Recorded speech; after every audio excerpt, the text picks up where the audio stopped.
Hello everyone, welcome to the channel. मैं हूं रक्षिता। इस वीडियो में आज हम पढ़ेंगे स्कूल्स ऑफ जूरिस्प्रूडेंस के बारे में। सबसे पहले जानते हैं कि जूरिस्प्रूडेंस क्या है। तो जूरिस्प्रूडेंस का मतलब होता है स्टडी और फिलॉसफी ऑफ लॉ, जिसमें हम लॉ का अध्ययन करते हैं कि लॉ क्या है, ये क्यों हमारी सोसाइटी में एग्जिस्ट करता है, कैसे इसका विकास हुआ सोसाइटी में और ये सोसाइटी के ऊपर क्या प्रभाव डालता है। अलग अलग विद्वानों ने लॉ की स्टडी को लेकर अलग अलग अपने प्रिंसिपल्स दिए। कुछ विद्वानों के फिलोसोफर्स के जो प्रिंसिपल्स थे वो अलाइक थे, जिसके अकॉर्डिंगली उनको ग्रुप्स में डिवाइड कर दिया गया और बाद में इन्हीं ग्रुप्स को स्कूल का नाम दे दिया गया। तो अब इस वीडियो में हम इन्हीं स्कूल्स के बारे में जानेंगे। हम क्या क्या कवर करने वाले हैं वीडियो के अंदर। Different theories of scholars and philosophers. हम समझेंगे लॉ का नेचर क्या है, लॉ का उद्देश्य क्या होता है समाज में, सोर्स क्या होता है लॉ का, कहाँ कहाँ से इसका उद्गम होता है। फॉर एग्ज़ाम्पल लॉ क्या है, ये क्यों एग्जिस्ट करता है और इसको कैसे काम करना चाहिए।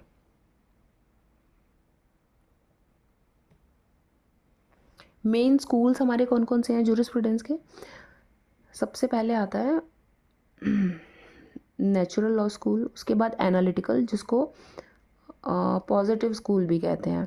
उसके बाद थर्ड आता है हमारा historical school, then sociological school, उसके बाद रियलिस्ट स्कूल और लास्ट में हमारा आता है फिलोसफिकल स्कूल। इनको थोड़ा डिटेल में समझते हैं। नेचुरल लॉ स्कूल, फिलोसोफर्स जो इस स्कूल के अंतर्गत आते हैं वो है अरिस्टोटल हो गया हमारा, सिसिरो हो गया, टॉमस एक्विनास हो गया। कॉन्सेप्ट क्या दिया है नेचुरल लॉ स्कूल ने, इन्होंने कहा है कि law is derived from nature, मतलब नेचर से लॉ ड्राइव होता है। It must be just and ethical, मतलब जो भी लॉ है ना उसको सबसे पहले न्याय देने वाला होना चाहिए। और हमारे जो भी हमारे एथिक्स होते हैं, एथिक्स हमें क्या बताते हैं, किसी भी सिचुएशन में सही और गलत की पहचान करना सिखाते हैं। तो जो भी एथिकली करेक्ट है लॉ को उसको सपोर्ट करना चाहिए, और जो एथिकली रॉन्ग है वो पनिशेबल होना चाहिए by law. Unjust law is not true law, ऐसा कोई भी लॉ जो कि अनजस्ट है, यानी कि जिससे न्याय नहीं हो रहा है, अन्याय हो रहा है, वो सही मायने में लॉ नहीं है। इसके ये मैगजिम भी है इसके लिए, लैक्स एनेस्टा नॉन एस्ट लैक्स।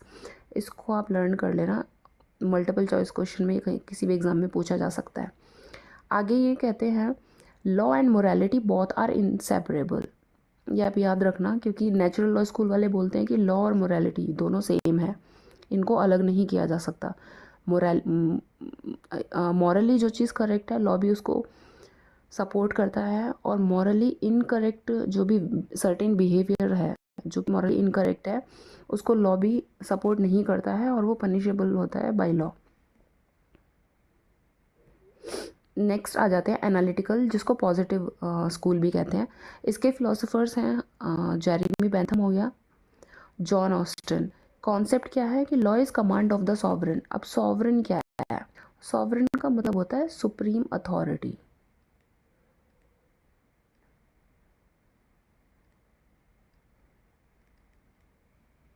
मतलब किसी भी कंट्री के अंदर जो भी हाईएस्ट अथॉरिटी होती है उसको सॉवरेन बोलते हैं। तो सॉवरेन की जो भी कमांड है, मतलब सॉवरेन ने जो भी कमांड दे दी, जो भी रूल्स बना दिए, वही लॉ है। ये कौन कहता है, एनालिटिकल या पॉजिटिव स्कूल वाले जो फिलोसोफर्स हैं वो ये कहते हैं कि सॉवरेन की जो कमांड है वही लॉ है, उससे अलग कुछ भी नहीं है। और ये इस चीज़ पर बहुत ज़्यादा जोर देते हैं कि कमांड ही लॉ है, भले ही वो जस्ट है या अनजस्ट है, नो मतलब इस चीज़ से कोई फ़र्क नहीं पड़ता, no matter it is morally correct और इनकरेक्ट, बस वो सॉवरेन की कमांड होनी चाहिए। ठीक है, तो ये कहते हैं कि लॉ क्या है, कमांड होना चाहिए किसका, सॉवरेन का, प्लस बैक्ड बाय सैंक्शन। उसको फोर्स में लाने के लिए कुछ सैंक्शंस, कुछ प्रतिबंध लगाए जाने चाहिए। ठीक है, और आगे ये क्या बोलते हैं, law and morality are separate. ठीक है, नेचुरल लॉ स्कूल वालों ने बोला कि law and morality are inseparable, लेकिन एनालिटिकल वाले बोलते हैं कि law and morality are separate, मतलब अलग हैं। ज़रूरी नहीं है कि जो सॉवरेन की कमांड है वो मॉरली करेक्ट हो। ठीक है, अगर वो मॉरली करेक्ट नहीं भी है लेकिन सॉवरेन की कमांड है तब भी वो लॉ है। ठीक है। आगे हम आ जाते हैं हिस्टोरिकल स्कूल। इसके फिलोसफर्स हैं सेविग्नी हो गया, हेनरी मेन हो गया। कॉन्सेप्ट क्या इन्होंने दिया है कि जैसे कि इसके देखो नाम से ही क्लियर हो रहा है हिस्टोरिकल, ठीक है, यानी कि जो हिस्ट्री से जुड़ा है। Law is not made but found, ये कहते हैं कि लॉ को बनाया नहीं जाता बल्कि ये हमारे समाज में पाया जाता है, ये पहले से ही एग्जिस्ट, मतलब इसका जो एग्जिस्टेंस है लॉ का सोसाइटी के अंदर वो पहले से ही है, और ये इवॉल्व होता है from customs, traditions and spirit of the people, ठीक है, और एम्फेसाइज करता है on history, culture and social institutions as sources of law. मतलब क्या हुआ इस चीज़ का, इसका मतलब ये हुआ कि जो भी हमारे पुराने कस्टम्स चले आ रहे हैं, ठीक है, जैसे कि मैरिज को लेके जो भी हमारे कस्टम्स चले आ रहे हैं, जो भी हमारा कल्चर है, या प्रॉपर्टी को लेके जो भी कस्टम्स चले आ रहे हैं कि जैसे कि एक मतलब कोई भी प्रॉपर्टी जो होती है वो फैमिली के जो भी आके जनरेशन्स आती हैं वो इनहेरिट करती चली जाती हैं उस प्रॉपर्टी को, और वैसे ही वो मतलब जितने भी परिवार में आगे सदस्य होते हैं उनमें वो डिवाइड होती चली जाती है। तो वही सारी चीज़ों ने आगे जाके लॉ की शेप ले ली, ठीक है। ये कौन बोलते हैं, हिस्टोरिकल स्कूल वाले। आगे आता है हमारा सोशोलॉजिकल स्कूल। इसके फिलोसफर्स हैं Auguste Comte, Ihering, Roscoe Pound. Concept क्या है इसका सोशोलॉजिकल स्कूल का, इन्होंने कहा है law should be studied in relation to society, कि लॉ का अध्ययन सोसाइटी के संबंध में ही होना चाहिए, और इसका पर्पस क्या है, to serve social needs and interest. मतलब लॉ का जो उद्देश्य है वो सोसाइटल नीड्स को पूरा करना है, ठीक है। आगे रॉस्कोपाउंड ने एक टर्म भी दिया है सोशल इंजीनियरिंग, ये मल्टीपल चॉइस क्वेश्चन में पूछा जा सकता है कि सोशल इंजीनियरिंग ये टर्म किसने दिया, तो ये रॉस्कोपाउंड ने दिया है, ठीक है। अब सोशल नीड्स से क्या मतलब है, सोशल नीड्स मतलब सोसाइटी में फॉर एग्जांपल सोसाइटी में रहने वाले लोगों को क्या क्या चीज़ों की ज़रूरत होती है कि वो पीसफुली रह पाएँ, किसी भी तरीके का कोई लड़ाई झगड़ा सोसाइटी में ना हो, ठीक है, वो पीसफुली रह पाएँ, उनको सिक्योरिटी मिल पाए सोसाइटी में, ये सोसाइटी की नीड्स होती हैं, ठीक है। या फिर जैसे कि ह्यूमन राइट्स हो गए, ठीक है, और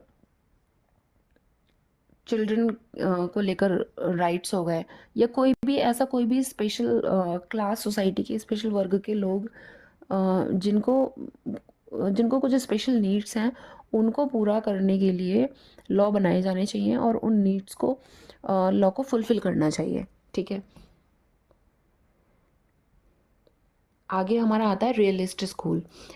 इसके फ़िलोसोफ़र हैं जेरेमी फ्रैंक।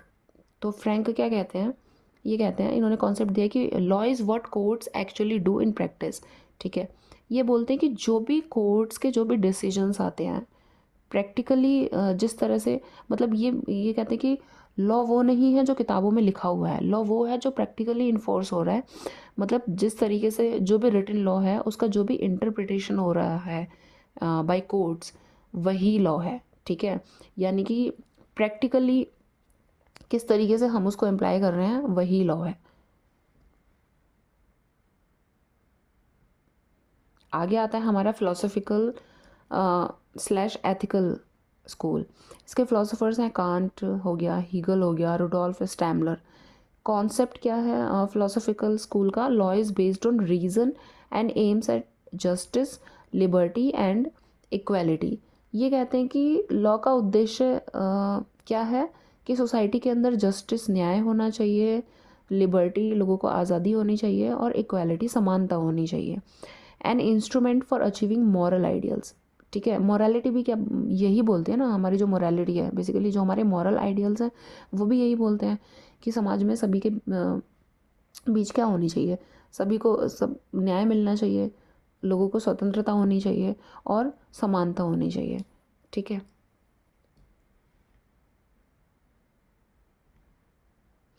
इन शॉर्ट याद हम इनको कैसे रख सकते हैं, कुछ की टर्म्स की हेल्प से हम इनको याद रख सकते हैं, जैसे कि नेचुरल लॉ स्कूल ये क्या बात करता है कि what law ought to be, मतलब जो भी नेचर जिस चीज़ को करेक्ट बोलती है वही लॉ है, ठीक है। इसको आप एथिक्स से जोड़ के आप देख सकते हैं, ठीक है। एथिक्स अगर आप याद रखेंगे तो ये याद रह जाएगा। उसके बाद नेक्स्ट आता है हमारा एनालिटिकल, ये कहता है कि व्हाट लॉ इज़, यानी कि लॉ क्या है, कमांड ऑफ सॉवरेन। उसके बाद हिस्टोरिकल, ये क्या बोलते हैं कि जो भी हमारी हिस्ट्री चली आ रही है, मतलब जो भी हमारे कस्टम्स, जो भी ट्रेडिशंस, जो भी कल्चरल एक्टिविटीज़ सोसाइटी के अंदर होती आ रही हैं, उन्होंने ही आगे आगे आके धीरे धीरे इवॉल्व होके लॉ की शेप ले ली है। ठीक है। सोशोलॉजिकल, ये क्या बोलते हैं कि लॉ क्या है, ये सोसाइटल नीड्स को सर्व करने के लिए है। ठीक है, यानी कि एज सोशल टूल है ये। रियलिस्ट, ये क्या बोलते हैं, लॉ इन एक्शन, मतलब जो भी रिटन लॉ है उसका जो इंटरप्रिटेशन हो रहा है बाई कोर्ट्स, ठीक है, उसका एप्लीकेशन किस तरीके से हो रहा है, वही लॉ है।